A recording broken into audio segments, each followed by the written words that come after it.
Olá pessoal, eu sou Pedro Brandão, professor de língua portuguesa formado pela PUC do Rio de Janeiro. Começa agora mais uma videoaula do nosso canal Português Papo Cabeça. Em primeiro lugar, inscreva-se no nosso canal para não perder nenhuma das nossas próximas videoaulas e ative o sininho para receber todas as notificações. E nessa aula nós vamos retomar o assunto de intertextualidade, que iniciamos para valer na última aula de sexta-feira. Nós já vimos que a intertextualidade é a propriedade de um texto relacionada ao fato de que, para o processamento cognitivo, ou seja, produção e recepção de um texto, recorre-se ao conhecimento prévio de outros textos. Cada texto que é produzido possui um diálogo quase que inevitável com outros textos. Na última aula de sexta-feira, nós abordamos a intertextualidade explícita, que ocorre quando um texto menciona outro texto, inclusive a fonte. Nessa aula, nós vamos abordar um outro tipo de intertextualidade, a intertextualidade implícita, que ocorre quando um texto menciona outro texto alheio sem mencionar a fonte. E se ele faz isso, pode ter basicamente dois sentidos. Pode ter a chamada captação, em que um texto segue a orientação argumentativa de outro texto, ou a chamada subversão, quando um texto busca seguir a orientação argumentativa contrária do texto originário. Em ambos os casos, espera-se que o receptor seja capaz de perceber a presença do intertexto.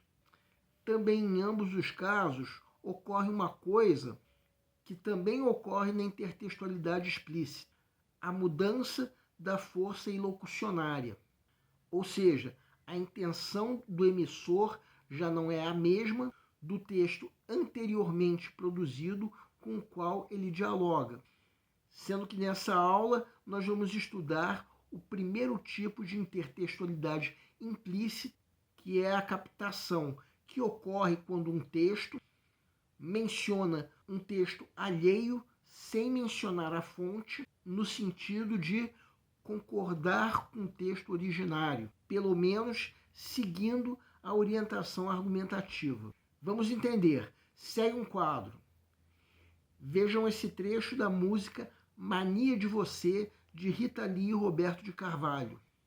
Temos nesse anúncio um exemplo de captação. O trecho da música originária é perfeitamente reconhecível. E a propaganda usa a expressão dar água na boca exatamente no mesmo sentido usado pelo texto originário, no sentido de estimular o desejo.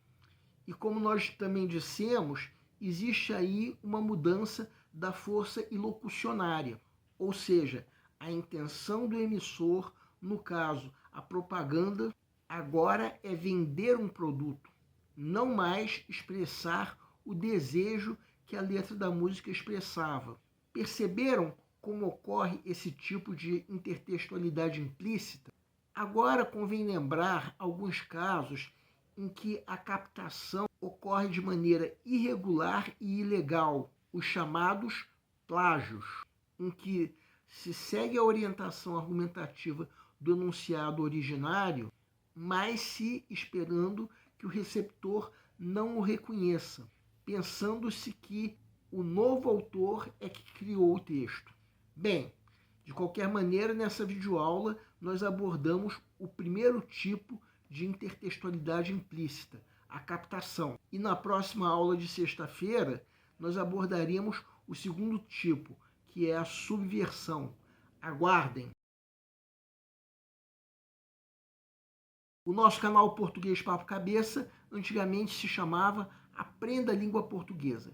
Cada vez mais estaremos focados em vocês, que estão movendo a roda da história, para que seja criado um futuro melhor para todos. Então, o nosso foco principal continua sendo os vestibulandos, que terão no nosso canal uma fonte importante de estudo de língua portuguesa, onde nós ensinaremos os recursos da nossa língua para que possam, em primeiro lugar, escrever de forma adequada, entre outros textos, a redação do vestibular.